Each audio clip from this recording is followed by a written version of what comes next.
Hello, welcome to our laboratory here, where we do a lot of work on concrete. Concrete is the most used material in the world, after water. In fact, the amount of concrete we use is more than all other materials put together. And for this reason, it has a big impact on the environment. So intrinsically, it's actually a very low impact material. It has very low emissions of CO₂ and energy, much, much lower than things like iron and steel. But because we use these enormous volumes, this means that it's emitting overall somewhere around 8% of man-made CO₂. Now, this is an essential material for infrastructure, to house people, to build roads and bridges. So we can't do without it. We can't replace it with other materials. We have to make it better. And of course, making it better, this is a very important component of reaching the Sustainable Development Goals. Of course, CO₂ doesn't stay where it's produced. It's coming everywhere. So our glaciers are melting here in Switzerland due to CO₂ produced in China and India.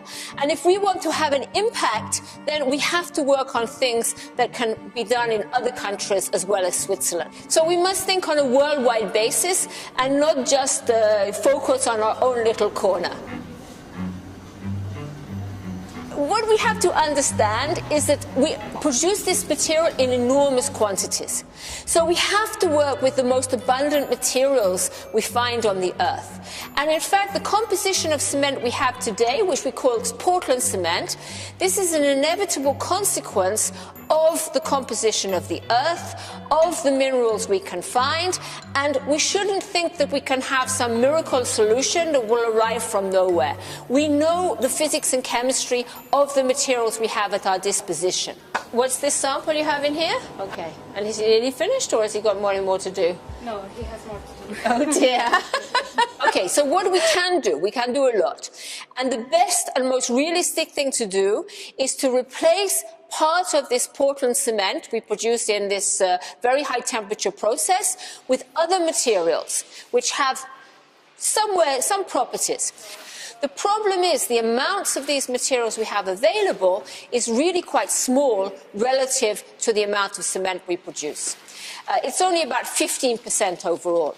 So to go further, we have to find new materials we can use as well as this slag and fly ash. And the amounts of fly ash, for example, this will decrease because the first thing we have to do to reduce CO₂ is to stop burning coal.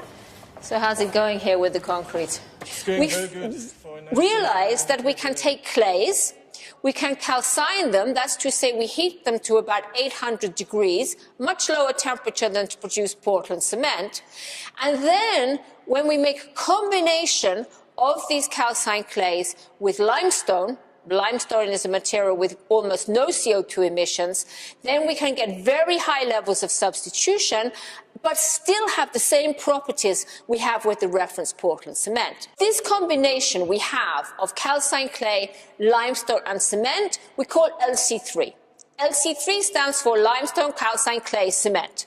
But here we can have properties which really are matching that of 100% cement with 30% less CO₂ emissions. So it's very, very important to realize that this LC3, it's not just something that we do in the lab. We really have gone to full scale, and we're made full-scale trials in India and Cuba.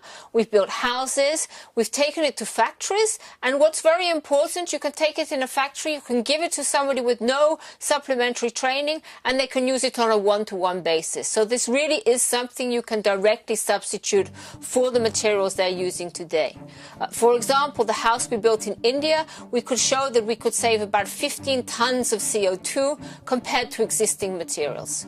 So we have something here which is, it works very well, has brilliant properties. It's even cheaper to produce. You can have the resources you need especially in the places where the demand is going up, and you can produce with existing equipment. So you can ask, well, why isn't everybody doing this? Well, it's really a question of time. You know, people are focused on the day-to-day.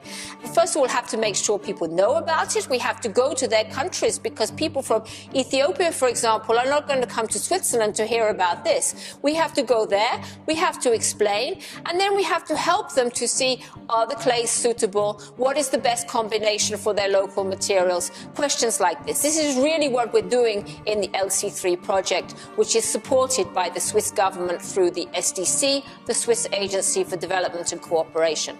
So the global impact of this technology really cannot be underestimated.